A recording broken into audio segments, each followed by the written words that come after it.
ఇదిగోండి పప్పుచారు పెట్టుకుంటున్నాను. ఈ దోసకాయ అలాగే మునక్కాయలు కట్ చేసి పెట్టేసుకున్నాను. ఇక్కడ టమాటాలు అలాగే ఉల్లిపాయలండి ఇవిగోండి. ఇవేమో బంగాళదుంపలు ఫ్రై తయారు చేస్తున్నాను అనమాట. అందుకోసమని బాయిల్ చేసి పెట్టేసుకున్నాను. కొంచెం కళ్ళుప్పు అయితే వేసేసుకొని ఇక మనం వచ్చేసి ముందు వీటి తొక్కు అయితే తీసుకుందాము. ఎందుకంటే ముందు ఈ తొక్కు తీసి పెట్టేసుకున్నాను అనుకోండి. ఈ తొక్కులో ఈ దోసకాయలంటే ఈ టమాటా తొక్కు ఉల్లిపాయ తొక్కు అంతా వేసేసేయచ్చు ఈ వాటర్లో. అందుకోసం అని చెప్పేసి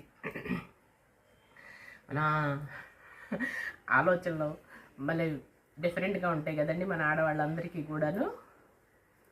ఇవ్వండి చక్కగా ఇలా తోడు తీసి తొక్కు దీంట్లో వేసుకున్నాం అనుకోండి. చక్కగా 2-3 సార్లు వాష్ చేసేసాను, బాయిల్ చేశాక కూడా. ఎందుకంటే ఆ వాటర్ వేడి వాటర్ కదా, అవంతా పారిపోసేసి మళ్ళీ కూల్ వాటర్ వేసేసుకున్నాను. చక్కగా బంగాళదుంప ఫ్రై అలాగే పప్పుచారు అనమాట. మట్టి పాత్రలో తయారు చేసుకున్నాం, గుమ్మగుమ్మలాడుతూ ఉంటాయి అన్నమాట. క్యారెట్ ఉంటే క్యారెట్ వేసేదాన్ని, లేదండి. ఇక ఇంతవరకు ఉన్నాయి టమాటాలు, దోసకాయ, ఉల్లిపాయలు అలాగే ఇక ఇంతవరకు వేసేసుకొని పప్పుచారు అయితే పెట్టేస్తాను. సాంబారు అదిగోండి పప్పు పెట్టేశాను, విజిల్ వస్తుందన్నమాట. ఇంకా బాగా 4-5 విజిల్స్ రానిచ్చేసేసి మనం ఇంకా పప్పు దించేసేసుకొని మళ్ళీ రైస్ దాంట్లో పెట్టేసేసుకుంటాము. కుక్కర్లో 2 కుక్కర్లు ఉన్నాయి కదండి. చిన్న కుక్కర్ బాగా కన్వీనియంట్గా ఉంటుంది, ఇద్దరమే కదా, మా వారు నేనే కదా.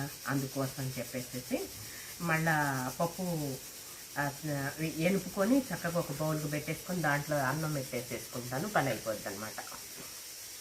పెద్ద కుక్కర్లో ఉన్నాయండి. ఇంకా మీడియం సైజు కుక్కర్ ఉంది, పెద్దది 10 లీటర్ల కుక్కర్ ఉంది, చిన్నది ఒకటి ఉంది కదా. ఇంకా దీంట్లో నేను యూజ్ చేస్తాను, త్వరగా అయిపోతుందని.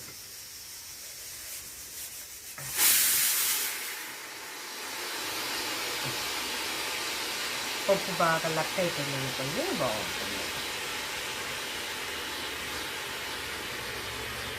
పెట్టేసి